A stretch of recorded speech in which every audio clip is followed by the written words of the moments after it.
वो 1.5 से 1-2 से 1 महीना 2 दिन हुआ है, हर 5 दिन के गैप में किया हुआ है। अब 1.5 और 2 का ये अर्थ समझिए, 200 लीटर पानी के अंदर 2 लीटर दवाई डाली थी, ठीक है।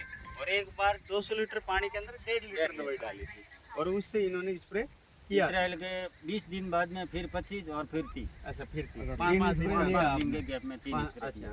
ठीक है।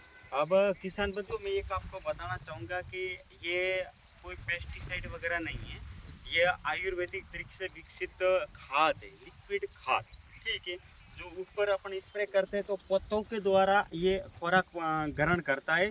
इसमें संतुलित मात्रा में सारे पोषक तत्व है, ठीक है। जब पौधे में नाइट्रोजन ज़्यादा होता है उस समय फ्लावरिंग कम निकलता है, ग्रोथिंग ज़्यादा करता है।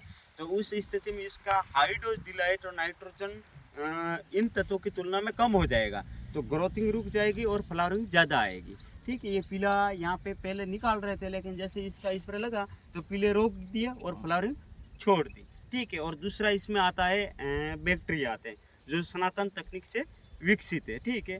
तो इसमें हार्मोन वगैरह या ऐसा कोई दूसरा तत्व एक अकेला नहीं है जो कि फलांग का सीधा पौधे को कमज़ोर करके वो कार्य करे। इसमें संतुलित मात्रा में खुराक है, तो इसमें 3-4 डोज लगातार लगे तो पौधे की प्रतिरोध क्षमता भी बढ़ती है और फ्लावरिंग भी निकालता है, ग्रोथ तो लिमिटेड करवाता है।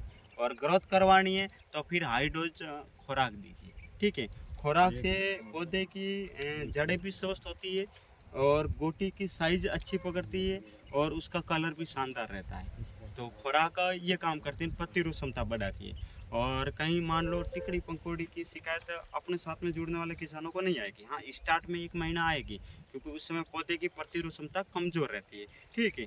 प्रतिरोध क्षमता मजबूत होने में करीबन 1 से 1.5 महीने लग जाता है, उसके बाद में कोई बीमारी नहीं आएगी। क्योंकि ये टिकड़ी पंखुड़ी पलक जो रोग बोलते हैं ये काले फफूंद के द्वारा होता है, और इसका होने का मेन कारण है इसकी प्रतिरोध क्षमता कमज़ोर होना, ठीक है। और प्रतिरोध क्षमता कमजोर जैसे इंसान की कमजोर हो जाती है तो यही बैक्टीरिया इंसान में भी लग जाता है। आपको ध्यान हो कि कोरोना हुआ था, उस समय कई सारे कोरोना मरीजों के अंग, आँख में, कान में, नाक में, कहीं पर भी अंग जहाँ घाव वगैरह लगा हुआ वहाँ पे इन्फेक्शन होता था, और ये सेम बैक्टीरिया अटैक करता था।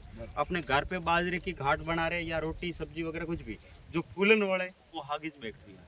ये 4 प्रकार बैक्टीरिया आवे, ठीक है। सफेदी आवे, पीड़ो भी आवे और काड़ो भी आवे, ठीक है। करीबन 3-4 प्रकार बैक्टीरिया आवे। ये कमजोर वस्तु है जन में प्रतिरोध क्षमता नहीं है वन में अटैक करी, और जन में प्रतिरोध क्षमता अच्छी है बट अटैक आशीष नहीं करे। और आ प्रकृति में वेणा भी जरूरी है। आ एनी टाइम हवार में बैक्टीरिया रहे, थोड़ा पौधो कमजोर है तो 100% अटैक कर फल खराब भाई।